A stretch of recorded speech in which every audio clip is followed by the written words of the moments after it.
and also in society. You can't grow exponentially without having some growth pains.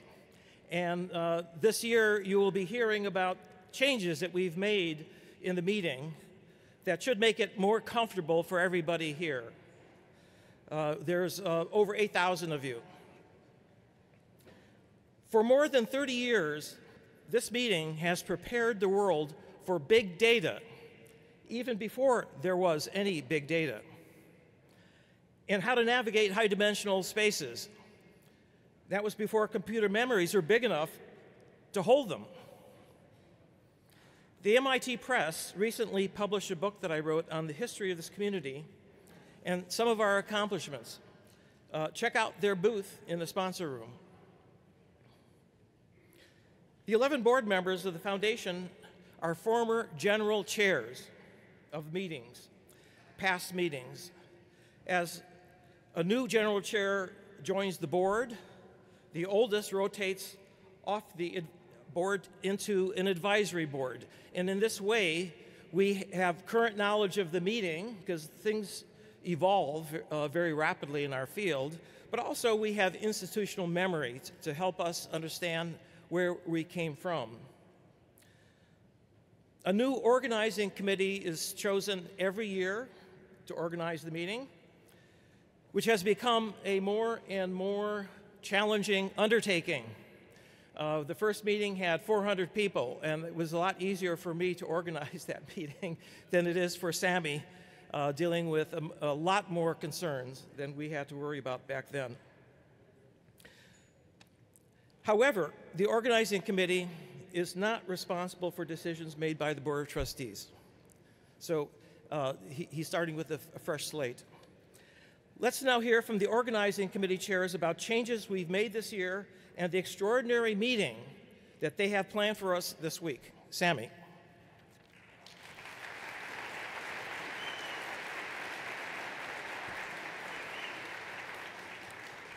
Thank you, Terry. I'm very glad to be here. It's an impressive crowd in front of me. I'm a bit impressed, but let's start on. I'm very happy to welcome you to NeurIPS 2018.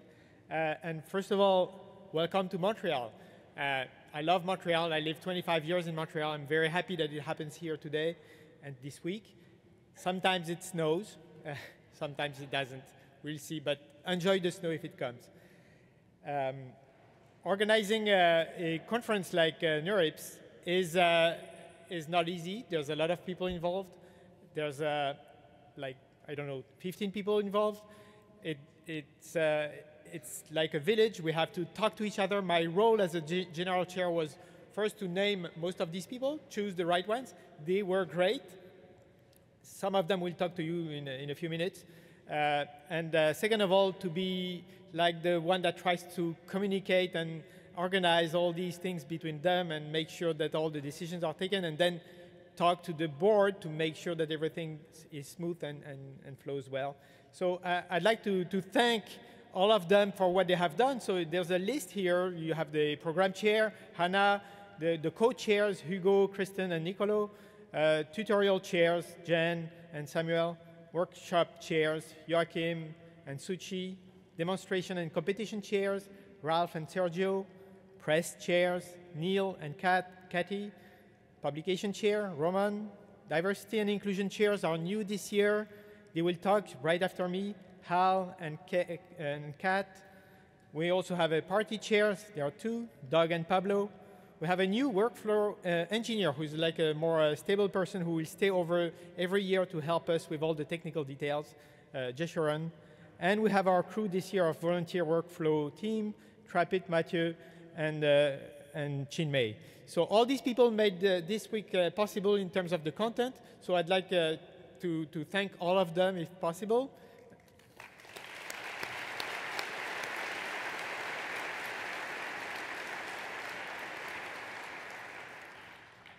Of course, we need people who stay from year to year to actually do the hard work of putting all this together. And that's Mary-Hélène, Lee, Terry, the board, and many other people, Andrea, that I missed. So we also need really to thank them because they are the history and the strength of the conference.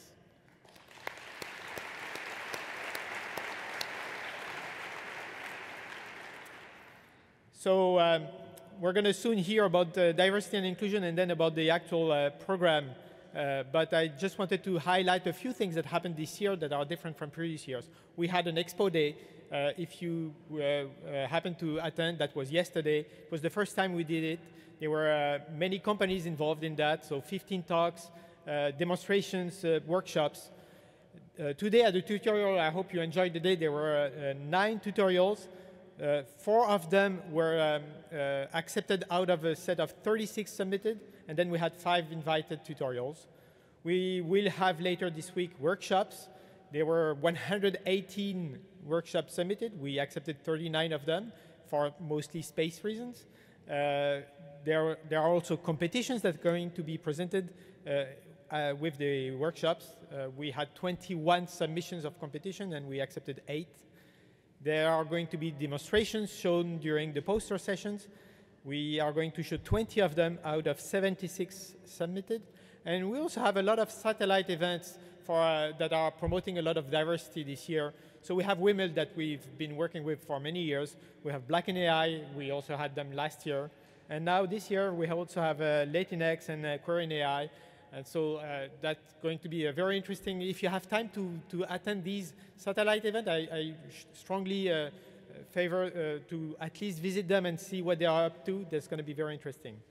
So with that, I'd like to welcome Hal and Kat, who will talk mostly about the diversity and inclusion work that has been done this year. It's new. We didn't have that in previous years, but this year we decided it was time to actually discuss this difficult topic. So.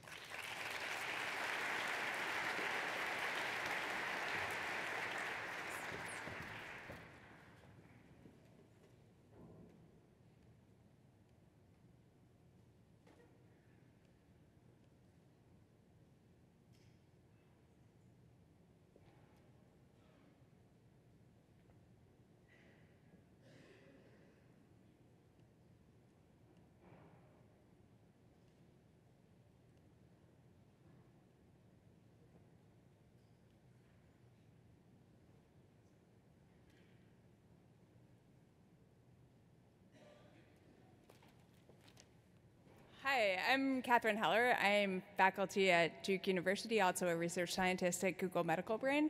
I do Bayesian machine learning, Bayesian statistical machine learning research, and I apply it mostly to the medical domain, and I've been coming here to NeurIPS for about 15 years now. Hi, I'm Hal Domé. I've also been coming here for about 15 years. I work mostly in natural language processing, learning from interaction, and recently some stuff in fairness and machine learning. So over the next 10 minus epsilon minutes, we're going to talk about diversity and inclusion, stuff that we've done this year, stuff that we'd like to see in the future. And I guess just to set the stage, some of the topics around diversity and inclusion are challenging, and so I appreciate that we have the time to talk about this. Before going forward, I think it's important that Kat and I explicitly recognize the respective privilege that each of us has. So as a white man and woman from US institutions, we're afforded significant advantages. And as a group, the two of us don't reflect the diversity of experience in this room, much less the world. We've done our best to listen so that we can be the best advocates possible for everyone. And where we've failed, we hope to have learned. So with that, let's start briefly with why are we here. So as Terry mentioned, machine learning has just grown hugely over the past 5 years. And it's had huge impacts on society, and they're not slowing down. Because of this impact, it's imperative that we provide opportunity for everyone to take part in this community. We've used this year largely to take stock of where we are. We've basically had 3 goals. The first is to learn about challenges that our colleagues have faced. The second is to support those doing the hard work of amplifying the voices of those who have been historically excluded. And third, to begin structural changes that we hope will positively impact the community over the coming years. Part of our goal here is to listen to and uplift as many voices as possible, and as part of this, we need to acknowledge that there are many members of the community who can't even be in this room with us today. This could have happened due to travel difficulties or costs, due to job or domestic responsibilities, or due to difficulties obtaining visas. Okay, so we're all complex people, particularly in this field, and it's easy to struggle to see the perspectives of others around us. So I'm reminded of this incident from when I was pregnant. I had someone say to me, I wish that I was the pregnant one here, and that way people would open the door for me.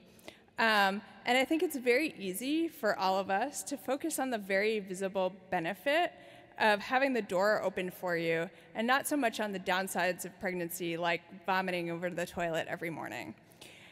In the same way, it's really easy to feel slighted by a benefit that's given to any minority group while overlooking the very serious downsides that they face. Secondly, there's a strong message sent by society that no one wants to hear about you vomiting over the toilet, or your sexual abuse, or your bullying. But these need to be part of the conversation for people to truly understand what's going on. Ask other people about the things that have happened to them in their lives, and listen with an open mind. Lastly, people have told us that to feel special, they feel like they need to be gay, or black, or a woman. But I'm here to say that we're all special, and we all need to recognize that there are downsides for other people, no matter who we are, and to step in and defend those in a minority, those who need their voices amplified, and to look out for one another. So with that as background, what have we actually been doing over the past 9 or 10 months? So the first part of things that we've done are really focused on the understanding part that Kat mentioned. We assembled an advisory board to help broaden our admittedly narrow experience. And second, we ran a demographics and inclusion survey that many of you may have participated in. We don't have time to go into the details of the results, but many of the concrete actions that I'll mention in a second arose from the survey. You can find the full report on my GitHub account and the links on the slide. Also, the slides are available if people want them. Oops. Okay, so the third thing we've done is we've served as a bit of an interface between the affinity workshops and the affinity groups and the main conference. So this includes WIML, which took place today. There's still an opportunity to get a few hours of WIML in at the end after this event. The second is Black in AI. So Black in AI is happening on Friday from 9 to 5:30. I encourage everyone to go. The third is Latinx in AI. Latinx in AI is happening on Saturday in room 503. And then the last is Queer in AI. Queer in AI is also happening on Saturday. It is not happening in this venue. It's happening in one of the adjacent hotels. So if you're interested in going, be sure that you look up where the hotel is. Okay, so back to our list. So the last thing in the understanding column is with the goal of understanding the community, there will be a town hall tomorrow to gather information from you about inclusion efforts and to answer questions you may have. We've also taken several concrete steps this year or supported others in taking these steps. So we arranged with Google and DeepMind for childcare subsidies to reimburse costs. And then we've also arranged for some activities. So if you have a child who's between the ages of 5 and 12 who wants to learn to code, go to the Kitty Core desk and ask them about information. We have an amazing speaker coming up next. So Laura Gomez will talk about accountability and algorithmic bias and why diversity and inclusion matters. Together with ICML and the board, we revised the code of conduct for this conference. It's available on the homepage, and everyone here, as part of your reservation, should have clicked a little checkbox that says that you agree to it. That may have been a while ago, so it might not be a bad idea to go reread it and remember what it was that you agreed to.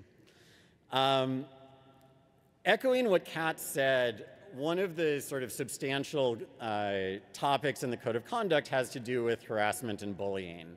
And one thing that we'd like to encourage is that if you observe harassment or bullying and it's safe for you to speak up about it, that's a significant way in which you can reduce the burden on others.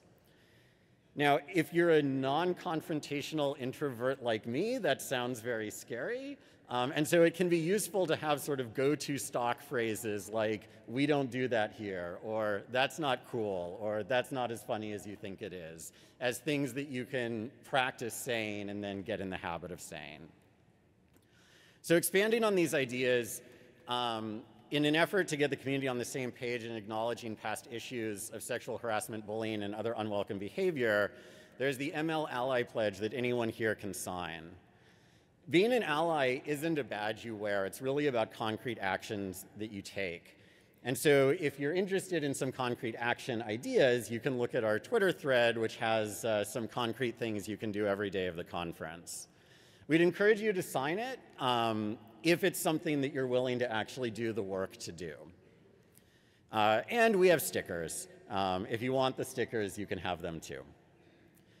Even if you don't sign the pledge, still check out the Twitter thread to see some ideas of things you can do to help improve the conference experience for others. You might have noticed by the registration desk, there are stickers you can affix to the bottom of your badge. Oh, I don't have my badge on, to tell other people what pronouns to use to refer to you. So I chose the he, him sticker so that you all know to say, do you know that Hal guy? He doesn't like to wear shoes. Although I am wearing shoes because it's like an important event. And finally, because we really like stickers, there are some for first-time attendees. I'd encourage you, if you feel comfortable, to put these on your badge. And if you're not a first-time attendee, find some first-time attendees and introduce yourselves. Ask them about their research interests. Introduce them to your friends. And last, we've assembled information on needs that conference participants might have related to accessibility, or nursing, or meditation, or prayer. And this can all be found on our webpage. Oh, sorry, there was animation that I forgot about.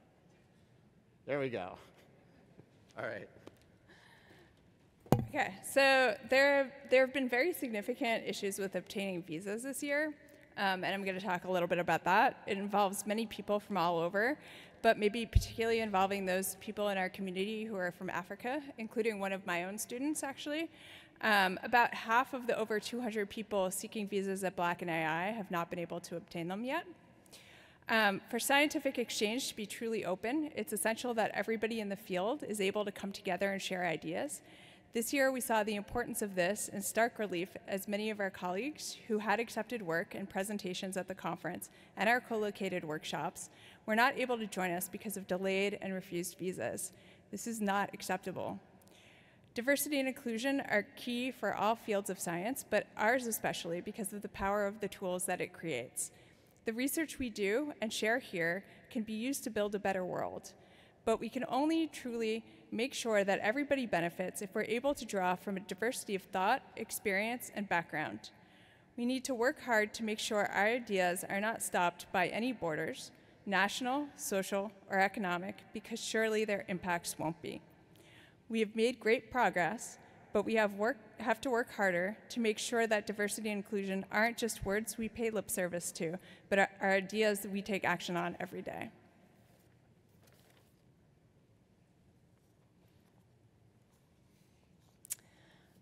Okay, so I'm also going to talk about where we're going in the future so that you can see where the NeurIPS conference needs to be, in our opinion, having looked at some of the things we have. Okay. So there needs to be more legal structure and governance surrounding the Code of Conduct. How do we enforce it? It should be revised based on community feedback. Please provide this feedback to us. We need formal structures that support diversity and inclusion. We need to ask hard questions about how the conference is organized and how it's set up, how to set up formal structures to support diversity and inclusion. Improving transparency, in particular, to enable better dialogue with the community is top of our agenda. All of the things we did this year are just the start. In order to have lasting impact, they need to be institutionalized. We need to include things like pronouns, food preferences, and accessibility needs in the registration form, improve baby care and other rooms, and we need to continue making progress on childcare and accessibility. And we need to do a better job of coordinating the affinity groups and their events and asking hard questions about how to balance all the needs of an increasingly diverse and complex community. So with that, we just want to wrap up with some thanks. So our main gratitude goes to our advisory panel, which is William Agnew, Timnit Gebru, Shakir Mohammed, and Alice O. They have been amazing in providing feedback and pushing back when they thought we were going in the wrong direction. We're also grateful to Umberto Corona and Barbara Engelhardt, who are diversity and inclusion chairs for past conferences, and who worked with us a lot in trying to make things happen this year. Finally, thanks to Laura Montoya and Allison Cheney, to Sammy and Hannah for being wonderful chairs, to the rest of the organizing committee, and the full WIML board for support. And then personally, I'd like to thank Kat, who has been like a totally awesome co-chair. And thank you to Hal, because he's been equally, if not more, awesome.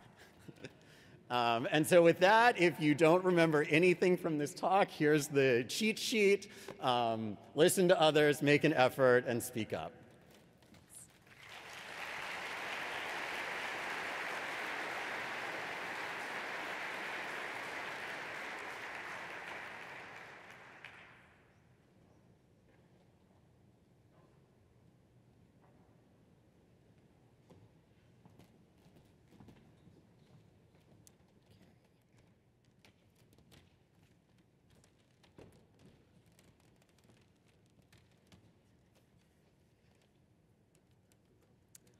Okay. Hey, everyone. Welcome to NeurIPS. All right. It's awesome to see so many people here today. For those of you who don't know me, I'm Hannah Wallach. I'm a principal researcher at Microsoft Research in New York, and I am the program chair for this year's NeurIPS. This is also my 17th time at the conference, so there we go. When I accepted the program chair position, the first thing that I did was to find 3 truly awesome co-chairs, Niccolo Cesabianchi, Kristen Grahman, and Hugo La Rochelle. And all 3 of them are really incredible people. Not only are they exceptional machine learning researchers, they're also unbelievably organized and super fun to work with. They've put in countless hours over the past year to really make this conference a success, and I'm extremely grateful to them for all of their hard work. So, we're going to start by thanking all the people who helped us organize the program for this year's main conference. There are plenty of other people that we're not going to be specifically acknowledging, and we are incredibly grateful to them as well. Okay, so first we want to thank our awesome volunteer workflow team, Trapit Bansal, Matthew Germain, and Chinmay Singh. Their dedication and commitment over the past year really made our lives much easier, and there's just no way we could have organized this conference without them. Second, we'd like to thank the permanent NeurIPS team, starting with Jesharan Thangaraj, who joined over the summer as a permanent workflow engineer. And since joining, he's been a really invaluable addition to our workflow team. We also want to thank Mary Ellen and Lee Campbell, who patiently answered all of our various annoying questions, handled literally all of the conference logistics, and made sure that we didn't overlook anything along the way. They're really amazing. Next, we'd like to thank this year's General Chair, Sammy Bengio. Sammy is just awesome. He was also the voice of reason throughout the year, answering questions and patiently serving as a sounding board for a number of our decisions. We're also really grateful to the NeurIPS publication chair, Roman Garnett.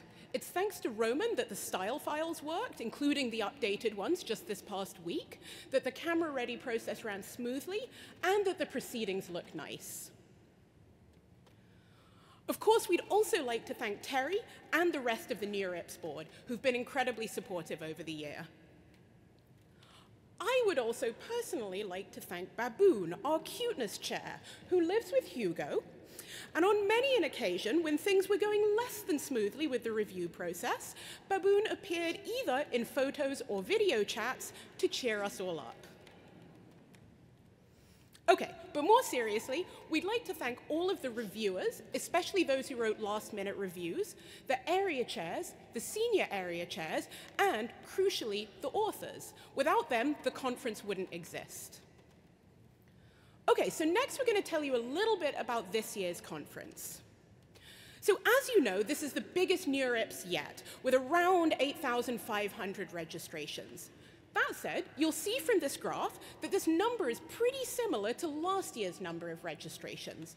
Don't worry, I want to reassure all of you, this is not due to lack of interest. This is simply due to venue capacity. And to reiterate this point, this year's conference sold out in 11 minutes and 38 seconds. Just as a point of comparison for you, in case you were wondering, that's faster than this year's Burning Man, 30 minutes, but not as fast as a Beyoncé concert, 30 seconds. More seriously, though, a big part of the reason that it sold out so fast this year was that there were many more registrations reserved for authors, reviewers, area chairs, senior area chairs, and underrepresented groups than in previous years. So we think that this year's conference is going to be the best one yet. First, we have 7 super amazing invited speakers. We've also made a number of schedule changes to try to maximize awesomeness for you all. So first, the main conference will be 3 full days rather than 2.5. Second, we have 3 parallel tracks of talks rather than 2. And finally, we have 6 poster sessions this year instead of 3. And the poster sessions will be held during the days instead of the evenings. With that, I would like to hand over to Kristen, who will tell you about this year's review process, starting with submissions.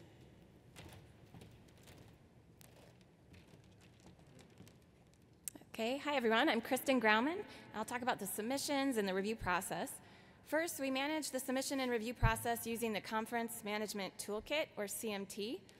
We're really grateful to the CMT developers because they implemented a lot of functionality specifically for us. Okay, after deleting test submissions, submissions with no PDF, and so on, we ended up with 4,854 papers to be sent out for review. This was a record-breaking number of submissions, a 50% increase over last year, and twice as many submissions as this year's ICML. And just to put that 50% increase into perspective, the difference between the number of submissions last year and the number of submissions this year is equal to the total number of submissions in 2014. So, what are these submissions about? To help us assign submissions to appropriate reviewers and area chairs, we asked authors to tag their submissions with 10 top-level subject areas and 156 lower-level subject areas, slightly revamped from last year's. Here are the number of submissions for each of the 10 top-level areas. Amazingly, deep learning did not receive the most submissions. Also, reinforcement learning and planning was much more popular than last year. We asked authors a number of questions about their submissions during the submission process. Through these questions, we found that 26% of submissions were resubmissions. We also found that 69% of submissions said that they would release code if accepted, while 42% of submissions said they would release data. All right, so what about the reviews? This year, we invited 4,834 people to serve as reviewers, ranging from senior PhD students to full professors or the industry equivalent. This resulted in 3,045 reviewers, a 45% increase over last year. Where possible, we tried to ensure that reviewers had published in top-tier venues such as NeurIPS, ICML, CVPR, ACL, and so on. These reviewers were overseen by 242 area chairs, which is an increase of 32% over last year. When selecting these area chairs, we tried as best as possible to ensure diversity along a variety of different axes. Finally, we had 35 senior area chairs, each responsible for managing roughly 7 area chairs. Like last year, the conference was double-blind, at the level of reviewers and the level of area chairs, but not at the level of senior area chairs. The senior area chairs helped us identify conflicts of interest and helped us calibrate scores across area chairs during the final decision-making process. Again, when selecting senior area chairs, we tried to ensure diversity.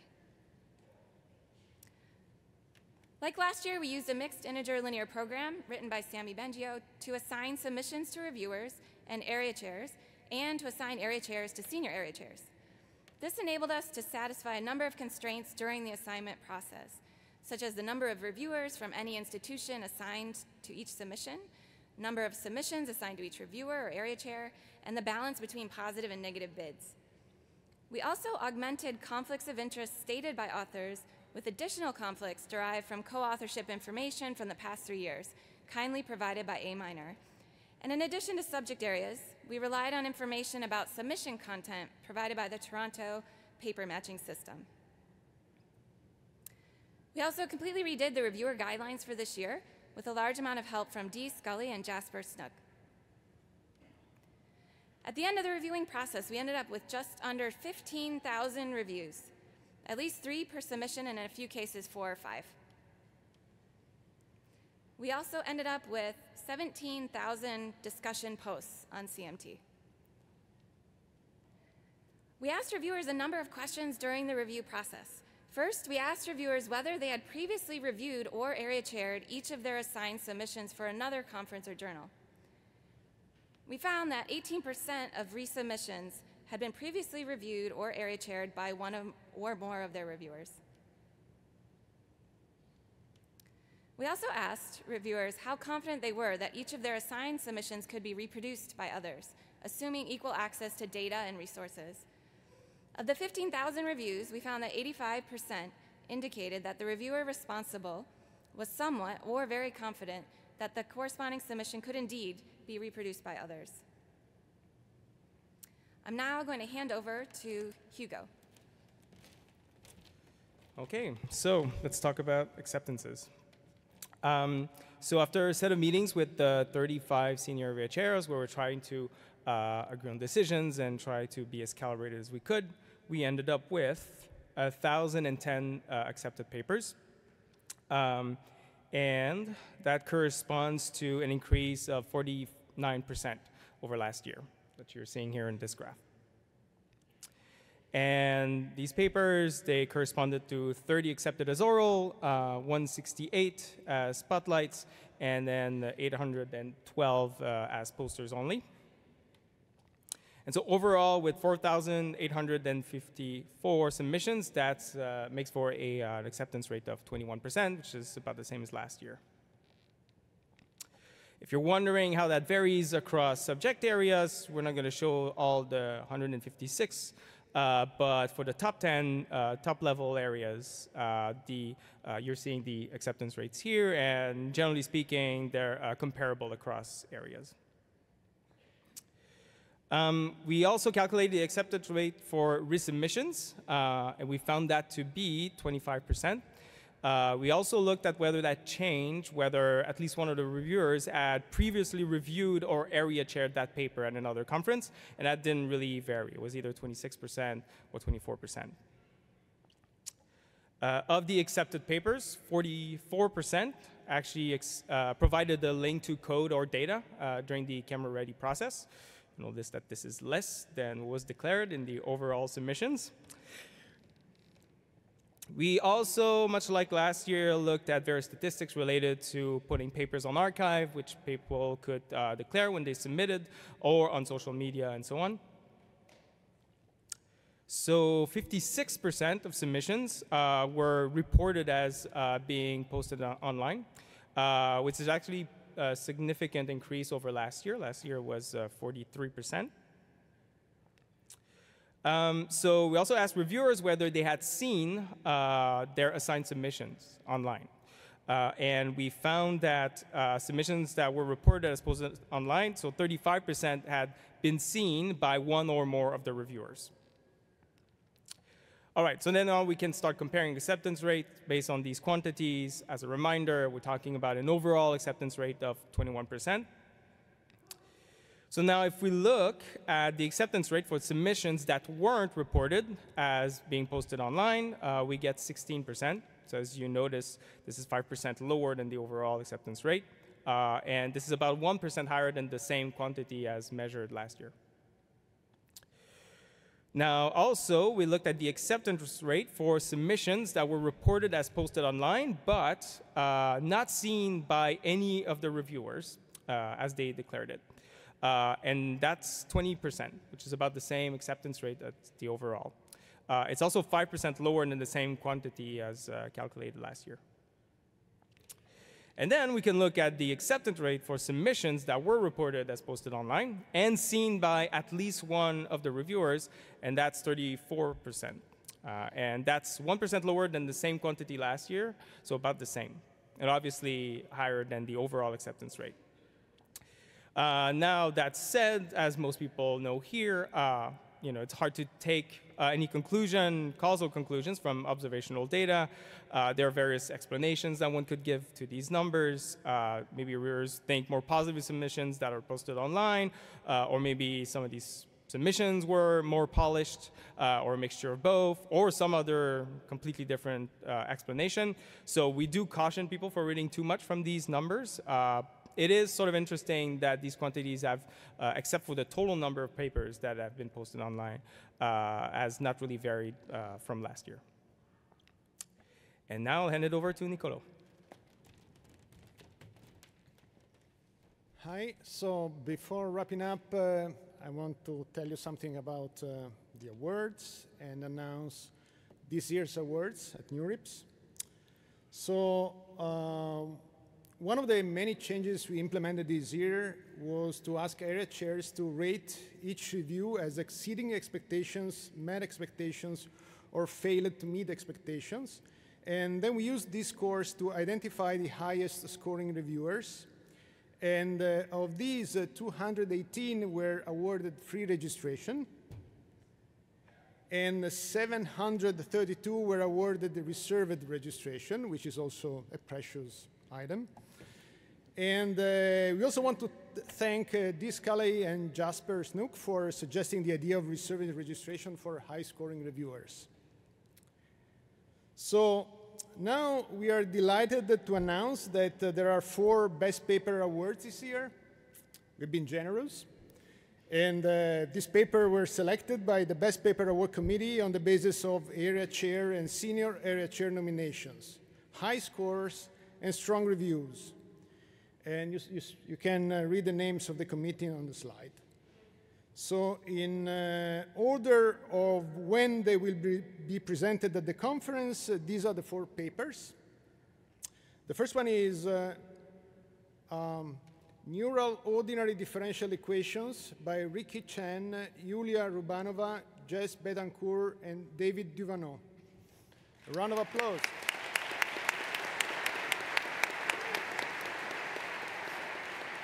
And OK, this paper will be presented tomorrow at 3:50 p.m. in room 220E.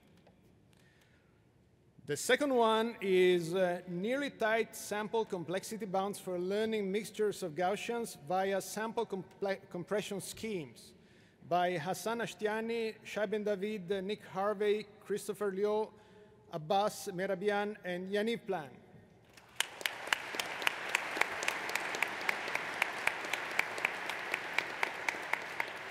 And this paper will be presented on Wednesday at 10:05 a.m. in room 517 CD.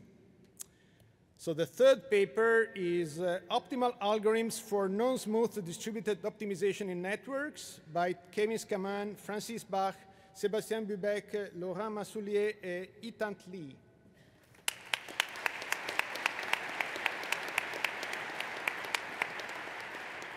And this paper will be presented on Thursday at 3:50 p.m. in room 517 CD. Finally, the fourth is Non-Delusional Q-Learning and Value Iteration by Tyler Liu, Dale Schurmans, and Craig Boutillier.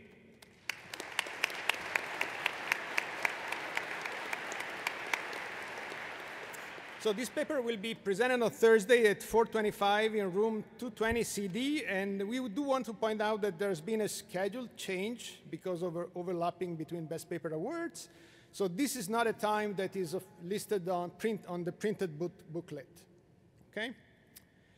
So like last year, we decided also to have a Test of Time award, and this year's winning paper was selected by the Test of Time Award Committee, whose names you can read over there, from a short list of highly cited NeurIPS papers from around 10 years ago.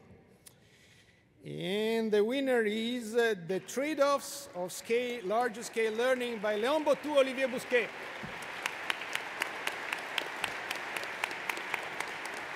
Yeah. So the authors will be giving a short talk about this paper and its impact over the 10 past years tomorrow at 9:20. Don't miss it. And that's all. We really hope you will enjoy the conference. Thanks a lot.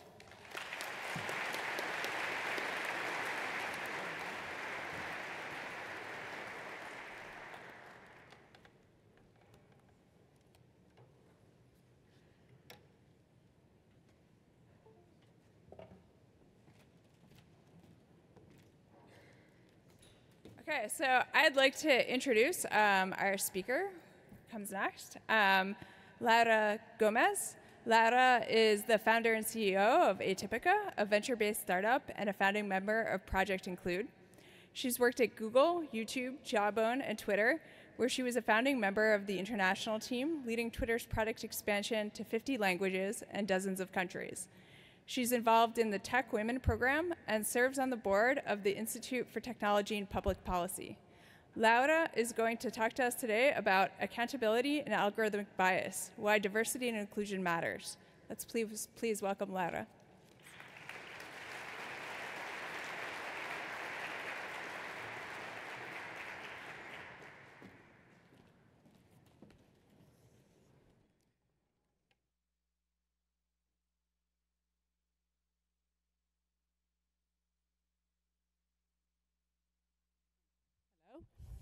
Hello. Okay, great. It's not showing.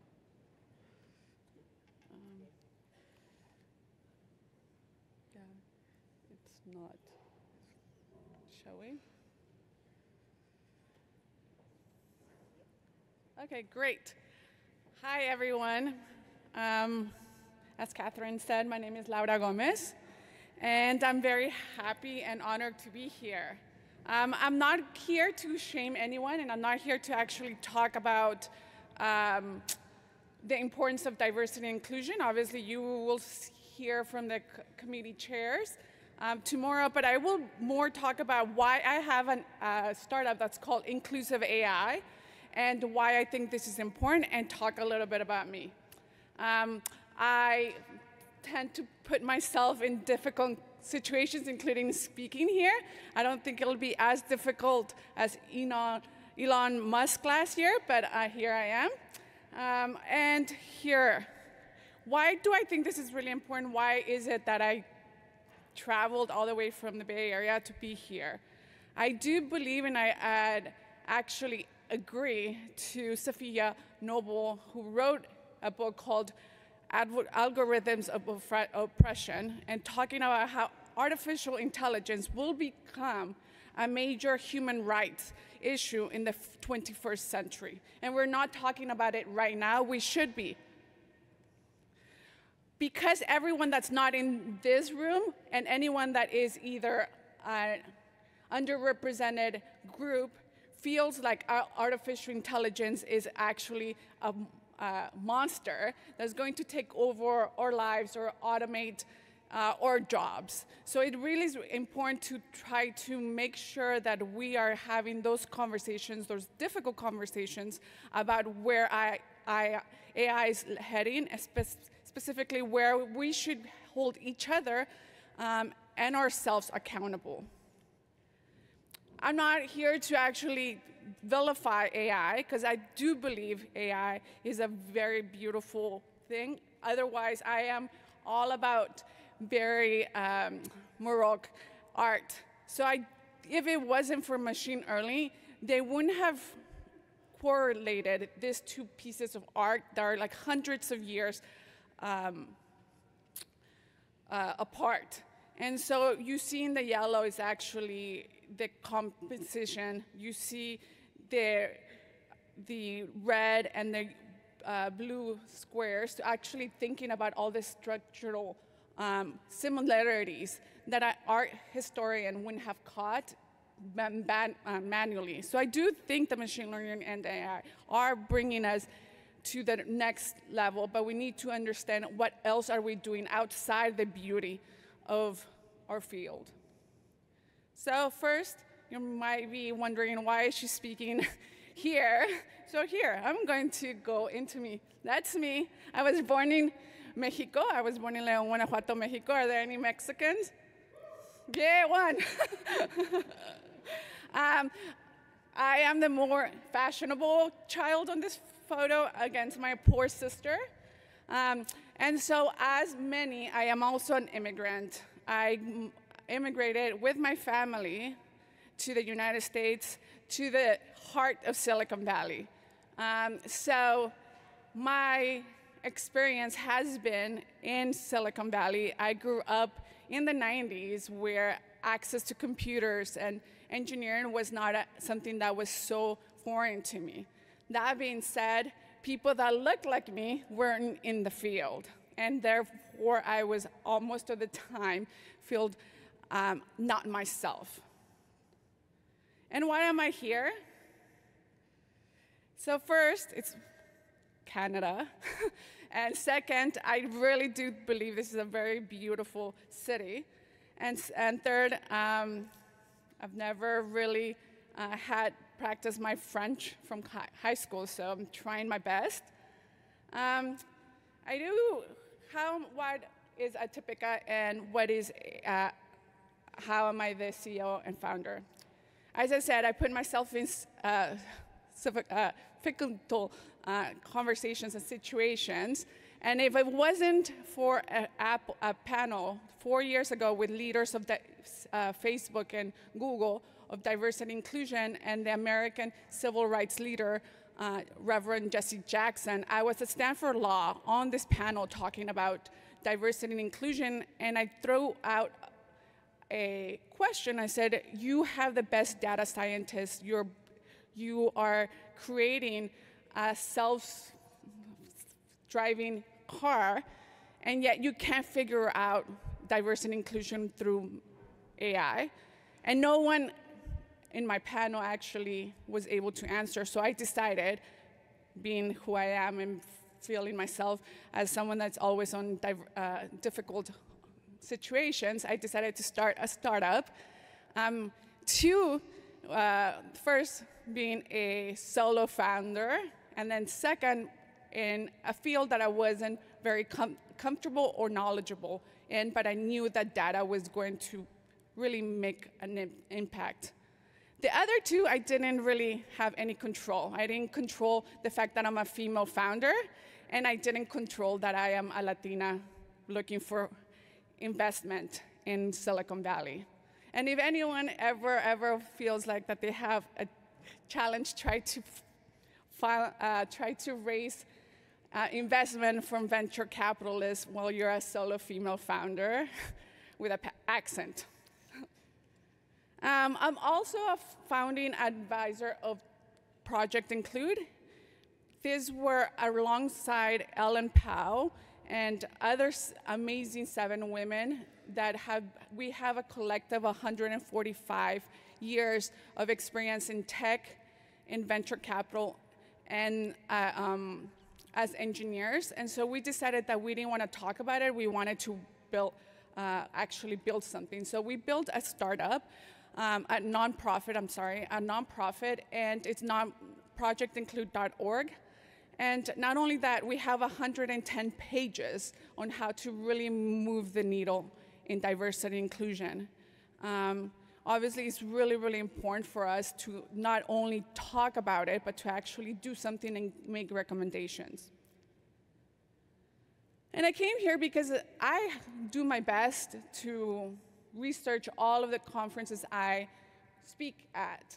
And I'm more important about whether this is something in parallel and is actually something important within my own convictions and values. And I think after knowing that there was a change into how this conference is addressing diversity and inclusion, I thought should come. And I needed to actually be sure to be one of the first people to say, after the tough conversations, we need to move forward.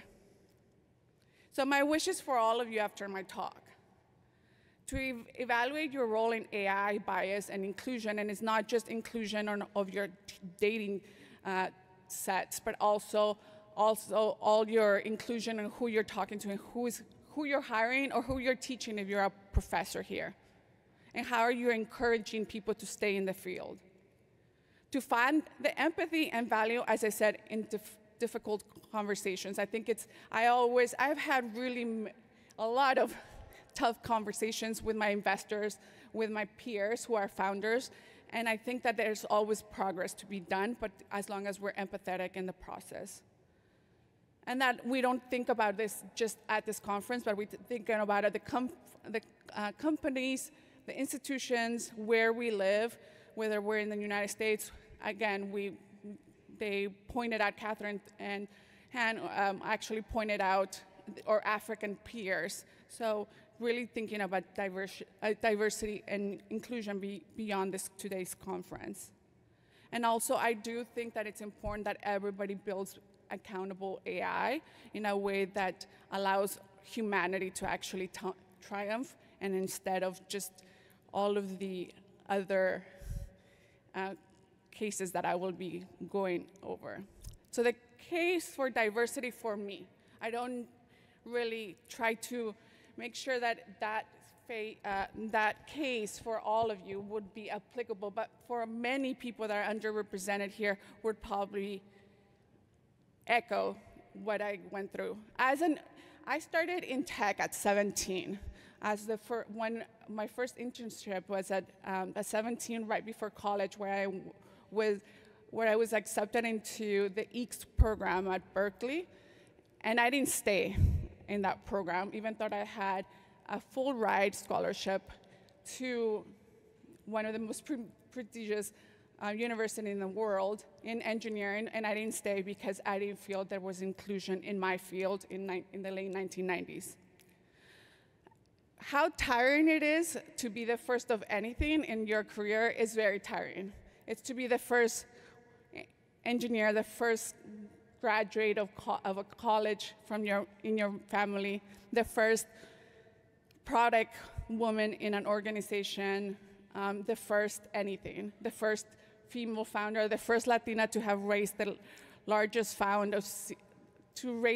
largest seed round in all of the history of Silicon Valley.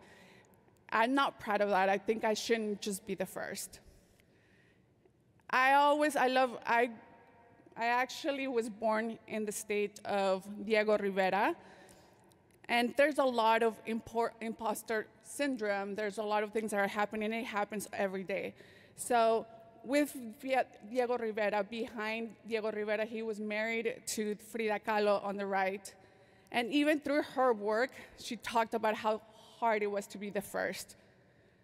Even in her paintings, she painted her feet smaller than his feet because she felt that she wasn't accurate. It wasn't an inclusive field, not even being a painter in Mexico in the early 20th century. How is it the first? I always tell the story, and I think that there might be now employees at Twitter, but this picture was taken in 2010. The first ambassador to ever tweet in a official capacity was Arturo Sarucán, who was a Mexican ambassador to the United States. And he wanted to visit the offices. And I went to one of the founders, Bistone, in this picture, and I said, the Mexican ambassador wants to visit the offices. And he's like, go find the other Latinos or Mexican in the office. And there were 200 or maybe 300 employees, and I looked at him and I said, I'm the only one. So this is 4 years after the company had been funded, there were hundreds of employees, and I was the first Latina, I was the only Mexican. And everyone that looks more Latino or Mexican in this picture, actually they're my friends. So I invited my friends to come and take a picture of this so that they would understand. They couldn't fathom that there weren't any more employees like ours. I think to this day for me, as an immigrant and binational, I think the best and sort of compliment I ever got was the ambassador, and who said, you've done both your countries proud. I don't know if it was a proud moment for me being the only one in a whole company that could speak his language besides the cleaning group, but I definitely hope that has changed. And that's how Atypica came, from being the first to wanting to really tackle diversity and inclusion. I'm just going to show really quick where people are always like, what is Atypica? Basically, we just provide automation and analytics, predictive analytics to companies so that they understand, and this is our own model. It is not a model, self-reporting. I decided, okay, let's do the same modeling that they're targeting loans or ads to us, and let's predict at least race and gender by open government information and accurate resume data. So we did. Our accuracy is 96%, and we have a patent on this. So there's no one else that could ever use this for enhanced biases. We use everything that you might think about. Is there statistical significance on how women are being rejected versus men and racial groups? And are they withdrawing with statistical significance for anyone that is actually looking at?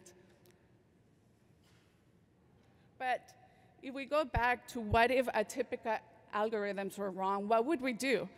Would we make recommendations that were faulted? So I read Terry's book while I was sitting at the Mexican consulate last week, and thank God I'm a speed reader. So by the time I got my passport, I was able to finish the whole book. And I got a lot around the history of the conference. And of all the things that stuck to me, obviously, this would stick with me. That I think it is really important how we are handling all our data sets and how all neural networks will be biased inherently. How so? I am in HR tech, correct? I was at a conference by LinkedIn where I talked about the future of AI in recruiting. I pitched to Amazon a year and a half ago about Atypica, and pretty much they said they were building it, and I said, good luck building that. And this is what happened. They actually ended up building it, and their AI recruitment tool was killed because it started being biased against women. So mostly female universities were penalized, and if a woman put women lacrosse, women soccer, et cetera, it started putting them as not qualified. And these are the best or the brightest data scientists in the country, in the world probably, yet they couldn't really understand where the bias of this algorithm went into. We think about all the inputs and outputs at Atypica. As I quoted the algorithm oppressions, if you actually Google Latina girls or Latina women, there's not a picture of me as a CEO or a founder. Still, I still believe that the algorithms of oppression and searching is actually inherently allowing our biases to be very transparent and how we are being the world where fake news is there. As a localization professional, not anymore, but I hope to localize Atypica soon, it was really disturbing to me that their data scientists who were building the algorithms for hate speech didn't understand the importance, of localization or language, or actually internationalize their own algorithms to be inclusive towards all the types of all the countries where Facebook is in. I have had one of my angel investors actually is a pretty high-level Facebook leader, and being in this industry, I hold myself accountable and I hold other accountables, but I don't do it to criticize, but more of, at least when I localized Twitter into Urdu or Farsi, I didn't end up dispatching over 140,000 people like they did in Myanmar.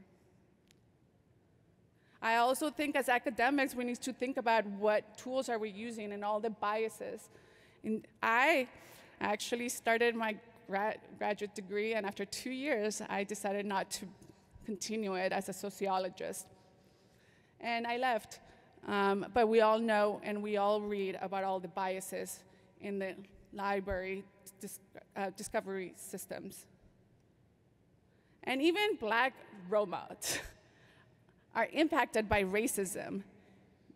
So even if you are doing you're putting a VR sort of, and you look at the black robots versus the white ones, there's even a bias by humans against the robot's color. So are we neutralizing for all of that? I was gonna call him a name. Yeah, he's an asshole. So this startup founder is now helping profile and discriminate for people that look like me or children that look like me when they're or refugees of what's happening at the border in the US. That I don't know what I would do if I were in a room with this person, but I think that it is important that for more founders for ourselves to never negotiate or convictions for whatever tag or price tag in any deal. And I will never, ever do that. The takeaways. I think it's important to be an ally. I've had so many allies in my life. When I would go in and we crowdsourced, Twitter into the 50 languages, over 1 million translators, and we open sourced the reputation system. And when I would had all these ideas about open sourcing the reputation system to make translators better translators and everything that we worked at, I wasn't heard at all. So my ally was in Matt, who is now my board member, but he was my ally. When I would go in there, I said, can you have my back, or at least can you talk about my idea in front of the other engineers and product? And then he would do it. He would be my ally. He would come, no one would listen to me, and then he would repeat my idea and then said, it's Laura, when they all agreed after. So being an ally is really important. I'm an ally. I don't have any children, but I have an ally to a lot of female founders who are mothers. So I try to go to events that are during the day and not dinner. And so there's allies everywhere, and we should, as the chairs for the diversity and inclusion of the conference, is how to really understand your own privilege. And I understand my own privilege even as a female founder. I don't think inclusion as an approach. I think inclusion as an approach and not as a feature. A lot of either HR tech or any AI, they'll say, okay, we'll automate recruiting and hiring, and then we'll put a feature to minimize bias. That is not the thoughtful way to go. You also have to be inclusive. In 2016, NPR National Public Radio in the United States. They had a feature about me and diversity, and then they penalized me because I didn't have enough women in my startup of 6 people. So in 2018, I decided to change that. And now I have a female COO, I have a female head of data science, I have 2 interns that are female, and then both in data science and in business. And I have a female engineer, and I'm only 10 people. So if I can do it, I think anyone here who works for big companies can do it as well. And also inclusion thinks about everything. We think about what we don't include in our trading models.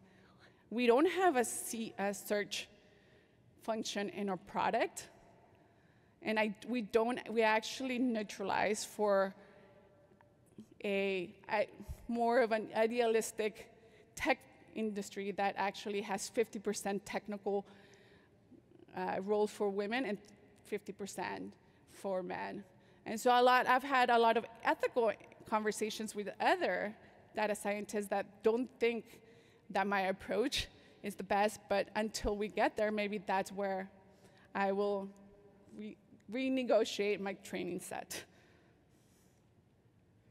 And I think it's important to work towards an ethical AI. If I would have known what I know now while I was at Twitter, would have been more thoughtful about the abuse that women and other minorities and underrepresented groups face in the platform, would have done something different. I have been on the other end of abuse on that platform, and now I understand. So I definitely think that an ethical AI should have been something that's always thought for, especially everyone in this room. And I want to give a shout out to a couple of groups that reached out to me. So this is the Deep Learning Indaba from Africa. And I think they're here, if they can, there they are, if you want to, yeah, there they are.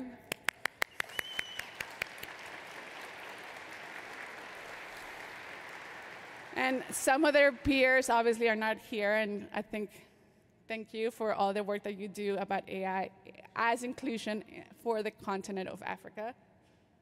And also everyone else, I know Laura here from Latinx in AI, and everyone else that is doing a lot of the effort and emotional labor for us to move forward in this conversation. And thank you. This is my email if you want to discuss more about ethical AI and accountability.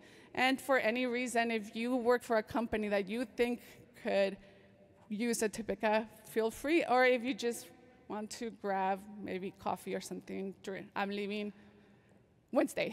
Wednesday, you can shoot an email. Thank you so much.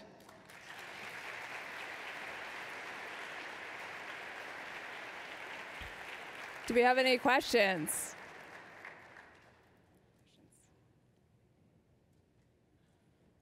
It's like I can't even see you guys.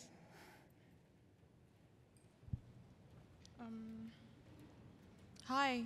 So thank you. Hello. So thank you very much for that wonderful presentation. You said that if you could go back to Twitter, what would you do that was different? How could you have changed Twitter? So the first time a dictator went on the platform was Hugo Chavez from Venezuela. And when he joined, he started using Twitter and a lot to target and attack its citizens. I would have pushed for better policy on understanding what is really protected and what is free speech versus just hate speech. I would have definitely done something more to think about how democracy is in demise because of this social platform. So yes, I would have done something. Maybe I would have just done something. Is it too late now at Twitter? I had a conversation with Jack Dorsey about 2 or 3 months ago, just him and I about it. I think yeah. Yeah. I don't see eye to eye with Jack. I asked him 3 times how he sleeps at night, and I sleep just fine. Maybe not so much when I have to fundraise, but I sleep okay now. Hi. Hello. So my name is Kathleen, and I'm part of the Deep Learning Indaba committee. And for those of you who don't know, the Deep Learning Indaba is an initiative to strengthen machine learning in Africa. And mine is not a question, more really like more a comment. And I'd just like to say a big thank you on behalf of the Indaba committee, some of who are here today, for all the work that you are doing in efforts towards diversity and inclusion. And this is to the whole NeurIPS community at large. These efforts, no doubt, contribute to the growing number of Africans and members of other underrepresented groups that are able to interact with and participate in global machine learning forums such as these. And finally, even as we continue to grow and strengthen our community, we'd like to include as many NeurIPS people as possible. At the Indaba earlier this year, we had representation from 30 African countries and 19 countries from the rest of the world. So as we aim to have all 54 African countries represented one day, we hope that the growth of this number can be directly correlated with representation from the rest of the world as well. So consider this an open invitation to visit Africa and take part in subsequent Indabas. And of course, thank you, Laura, for the talk and for all the work that you continue to do in aid of efforts towards inclusion. And yeah, thank you.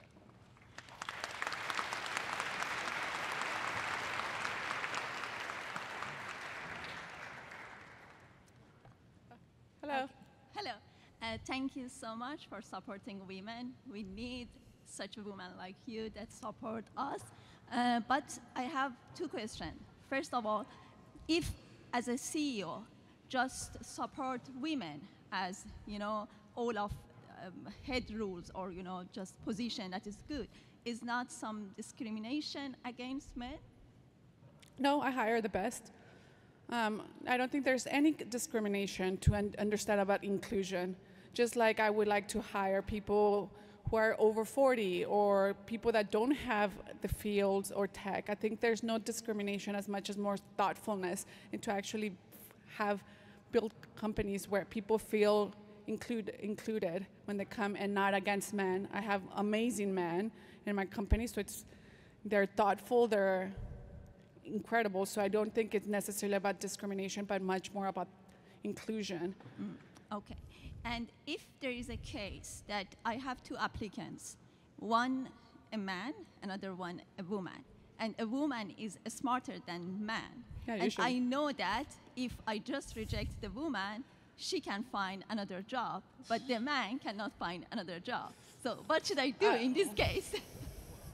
Well, I think this hypothetical situation doesn't happen. The privilege of opportunity is very much given to men all the time. Okay. So, and I also think that as a founder, the privilege of failure. So whenever I can start 4 startups and they all fail, that's when we know women can continue being founders until then. So I think the privilege of opportunity and failure is mostly given to most men, in my experience, in the 20+ years of being in tech. Thank you. And in academic, too. Hi. So we've seen with the situation at Amazon that it can be very challenging to build these predictive analytic tools for things like recruiting. And I was wondering if you could share some of the lessons you've learned with Atypica, with how you can sort of come up with systematic ways to combat these types of issues. I have a client that has been working with us for a year and a half, and their applicant pool is actually now 50% women and 50% men in technical roles. I think it's important that people look at a baseline, but then actually you cannot say, okay, I want 20% Latinx in technical roles if that's not feasible on the the labor market. So I think it's important to be thoughtful about what goals are actually. I had one client who was like, can we get to 50-50 by 2020? And I shook my head and I said, no, here's the data why. So I think one of the things is not shaming anyone. I've looked at historical information of some of the biggest tech companies and non-tech, and it is really astounding, but we're very empathetic in how they want to move forward. Hence why I'm at this conference as well. How can everyone move forward? But I think we are building actually predictive onto, we've just done the basics, but we want to actually say, here's the best scenario, here's the worst scenario. But telling someone here's the worst scenario is probably not the best time right now. So we're going to go through the best scenario first before we give them the worst scenario. And we see it. We see actually systemic racial inequality among Asian applicants at the expense of gender diversity. So usually white women. So I think that's another thing that we need to start talking about as far as diversity. Just a quick follow-up. So it sounds to me like it's not just a technological solution. It sounds to me like you have hands-on consulting as a sort of a and I should start charging too. Yeah. Hi, thanks. Hi. Sort of a follow-on question to that. What responsibility do you think scientists and engineers have when they build something which has bias against a group, but there's no technical solution to the problem? The model is accurate, the data is representative and true, but they're still discounting some group. I think to have this blind trust in the data is probably in whether it's accurate, whether everything is there. I think that's the now one. Me not being a data scientist, I'm always skeptical. I'm skeptical of everything. I'm a social scientist, even though I'm a technologist at heart. I think that's the one where we all could just give a blind sort of, let's take it the race model that we have. It's 88% accurate, but there's 12% that we say, okay, we cannot know the difference between African Americans and white applicants. I might even thought my team built it. Do I trust it all the time? No, we always have to be skeptical. And I don't think that, I think there should always be an ounce of skepticism in everything that you're doing. So you're just saying that can't happen? No, if you show it to me, that'd be great. I don't know if that is something that can be done. Otherwise, we would have built the perfect algorithm to hire, and yet hiring is one of the hardest. So not in my, at least not in HR tech or recruiting. I think I have to disagree with that. I mean, oh, that's great. There are people that have disadvantages. I grew up in a very small town with a very bad high school and a lot of opioids in a rural area. If a corporation were to design a model which discriminated against people from that high school because it'd be ineffective, it'd probably be accurate because of the failings of the school system. Why would you discriminate against the potential of the students? Well, no, I'm saying like it would be better to bias for someone from a nice high school. Is it the responsibility of a scientist to just not build something that does that? That would just be the same opportunity, and so you start recycle the opportunity, and the same people will have the same opportunity. So at the end of the day, that's not true inclusion because you don't know what the potential of your high school students now versus when you were there. Okay. I see. Thank you. Thanks. Hi.